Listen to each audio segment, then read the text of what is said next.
मायरा आगे के बारे में सोचने लगती है कि कैसे बख्तियार को इस बात पर राज़ी करवाना है कि ये बच्चा उसका है। हालांकि अभी तो उसे खुद पता नहीं था वो प्रेग्नेंट है या नहीं, मगर उसे पूरा भरोसा था कि शेरू का तबर तहर वो कमाल दिखा देगा जो बख्तियार नहीं दिखा सका। कॉलेज में ब्रेक टाइम में महवा शेरू से गिला करती है कि वो इससे मिलने नहीं आता और वो शेरू से रूठने का ड्रामा भी करती है। फिर शेरू से बताता है कि कैसे वो अम्मी के साथ शहर गया था और घर के कुछ मसाइल में और खेत के कामों में वो मसरूफ़ था। शेरू के समझाने पर वो मान जाती है। शेरू उससे वादा करता है कि वो आज उसे दोपहर को नहर के किनारे मिलेगा। फिर दोनों क्लास में चले जाते हैं। स्कूल से छुट्टी होने के बाद शेरू घर आकर खाना खाता है और फिर दोपहर को नहर के किनारे महविश को मिलने चला जाता है। दोनों आशिक मशूक कई दिन बाद मिल रहे थे अकेले में। आज महविश खुद पहल करती है मुच्ची करने में।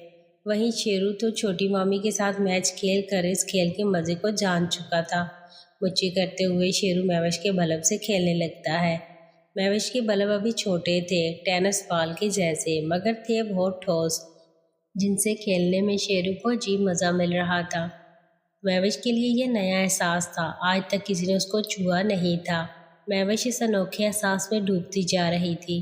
मस्ती में उसकी आंखें बंद हो जाती हैं। शेरू मज़े से उसके बल्ब से खेले जा रहा था। अब उस पर वहशत हावी होने लगती है और अपना एक हाथ महविश के बस्ते पर ले जाता है और हाथों की मुठ्ठियाँ बंद खोलने लगता है।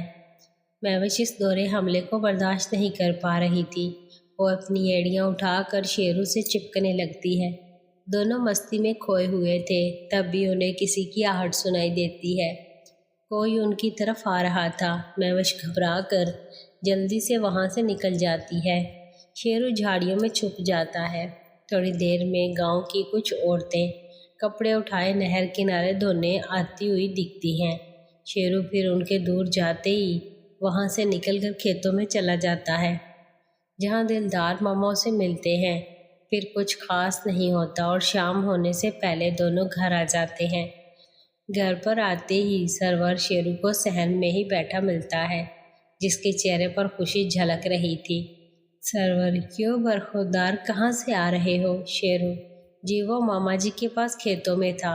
सरवर, तो तुमने बताया नहीं कि तुझे क्या चाहिए सालगिरह के तोहफे में? शेरू, बाबा आप सबने तो पहले ही दे रखा है। सरवर, मगर फिर भी बहुत चीज़ों की कमी है जो मैं जानता हूँ तुझे चाहिए। इतना कहकर सरवर चुप हो जाता है और शेरू की नज़रों में देखने लगता है। शेरू, नहीं बाबा, मेरे लिए आपका प्यार ही सब कुछ है। वैसे भी मैं तो अभी कॉलेज में पढ़ता हूँ, भला मुझे किस चीज़ की ज़रूरत होगी? सरवर, अरे बेटा, हमारा प्यार तो हमेशा तेरे साथ है, मगर आजकल के ज़माने के साथ चलना चाहिए। इसीलिए मैं और तेरी माँ ने तेरे लिए एक तोहफा लिया है जो तुझे लेना पड़ेगा। शेरू, ठीक है बाबा, अगर आप दोनों ने मेरे लिए कुछ लिया है तो मैं इनकार कैसे कर सकता हूँ? सरवर, शाबाश मेरे शेर, चल आ तुझे दिखाऊं। सरवर और नायला शेरू को घर से बाहर ले जाते हैं, जहाँ पर एक ब्रांड न्यू होंडा बाइक खड़ी थी रेड कलर की। शेरू ने आते हुए देखा तो था, मगर उसने ज़्यादा ध्यान नहीं दिया था। सरवर, ये है तेरा तोहफा हमारी तरफ से, ये ले चाबी पकड़। शेरू की आंखों में खुशी से आंसू आ जाते हैं और वह सरवर को कस के गले लगा लेता है। सरवर, अरे बस कर, अपनी पहलवानी मुझ पर मत दिखा, कहीं हड्डियां चटाक गई तो। इतना कहकर सरवर हंसने लगता है और शेरू भी अपनी पकड़ ढीली करके पीछे हट जाता है। शेरू, बाबा आपने मेरे लिए इतना महंगा तोहफा लिया, आप रहने देते, मुझे भी इसकी ज़रूरत नहीं थी। आपके पास है तो सही कहीं आने जाने के लिए बाइक। सरवर, अरे तोहफा महंगा सस्ता नहीं होता, वैसे भी तो जैसे पहलवान के लिए यही ठीक है। अब चल मुझे चला कर दिखा। शेरू बाइक को स्टार्ट करता है और सरवर उसके पीछे बैठ जाता है। फिर दोनों गांव का चक्कर लगाकर आते हैं। फिर शेरू नायला को बाइक पर बिठाकर चक्कर लगाकर आता है। फिर दिलदार मामा को बिठाकर चक्कर लगाता है। तीबा कमर दर्द का बहाना बनाकर कमरे में चली जाती है। वो तो अंदर से जल गई थी शेरू को ऐसा तोहफा मिलने से। बख्तियार अभी आया नहीं था। अब रह गई थी मायरा, जो बहुत खुश थी। اصل میں مائرہ نے ہی نائلہ کو منایا تھا شیرو کو بائک دلوانے کے لیے، اور جب بائک سلیکٹ کرنی تھی تو مائرہ کے کہنے پر ہی سرور نے ہونڈا بائک لی تھی۔ مائرہ آج تو پارٹی بنتی ہے، مگر اس سے پہلے مجھے ایک بڑا سا چکر لینا ہے نئی بائک پر، چل جلدی کر۔ شیرو جی مامی جی چلیں۔ مائرہ شیرو کے پیچھے بیٹھ جاتی ہے، وہ اندر سے بہت خوش ہوتی ہے۔ یہ بائک واقعی میں شیرو کی شخصیت سے میچ کرتی تھی، اور بائک پر شیرو کے پیچھے بیٹھی وہ خود کو اس کی بیوی ہی سمجھ رہی تھی۔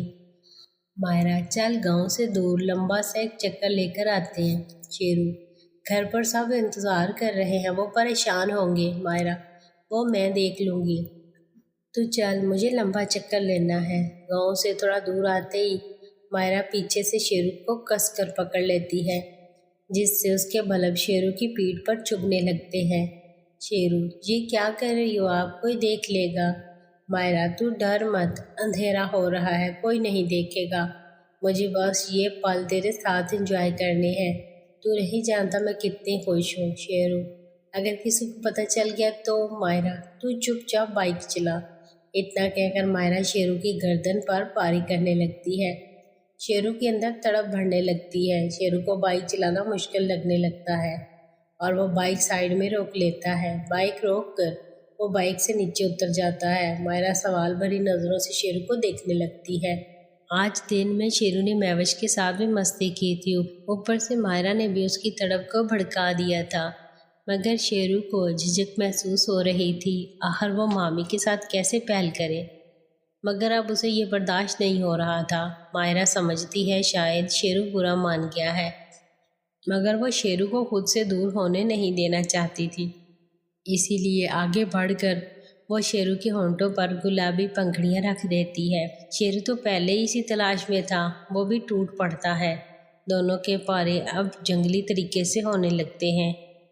مستی دونوں کے سر چڑھ گئی تھی۔ شیرو سے دمدار میچ کھیلنے کے بعد مائرہ شیرو کی داسی ہو گئی تھی۔ ایک دن آرام کرنے کے بعد پھر سے ٹیسٹ میچ کھیلنا چاہتی تھی۔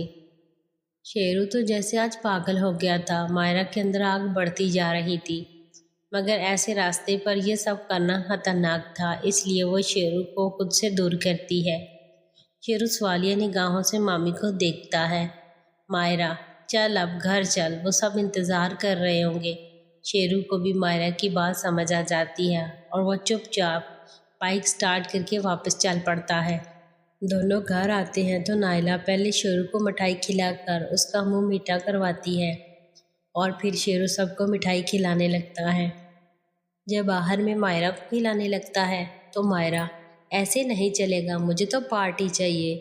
شیرو بتائیں کیا کھائیں گی، کیسی پارٹی چاہیے آپ کو؟ مائرہ مجھے تو پارٹی چاہیے، اور کھاؤں گی میں اپنی پسند کی چیز۔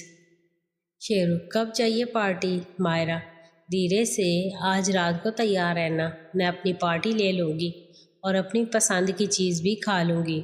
اتنا کہہ کر وہ شیرو کو آنکھ مار دیتی ہے۔ شیرو ہڑبڑا جاتا ہے اور جلدی سے نائلہ کے پاس چلا جاتا ہے۔ دلدار بھیا آپ وہ لائے جو میں نے بولا تھا؟ سرور ارے ہاں وہ تو بھول ہی گیا تھا۔ نائلہ وہ میرا بیگ تو لانا ذرا۔ نائلہ سرور کے کمرے سے بیگ لا کر دیتی ہے۔ سرور بیگ میں سے ایک باکس نکال کر دلدار کو دیتا ہے۔ سرور یہ لو، جیسا تو نے بولا تھا چیک کر لے، مگر تیرے پاس تو پہلے سے ہی ہے نا؟ دلدار جی بھیا میرے پاس تو ہے، یہ والا تو شیرو کے لیے ہے۔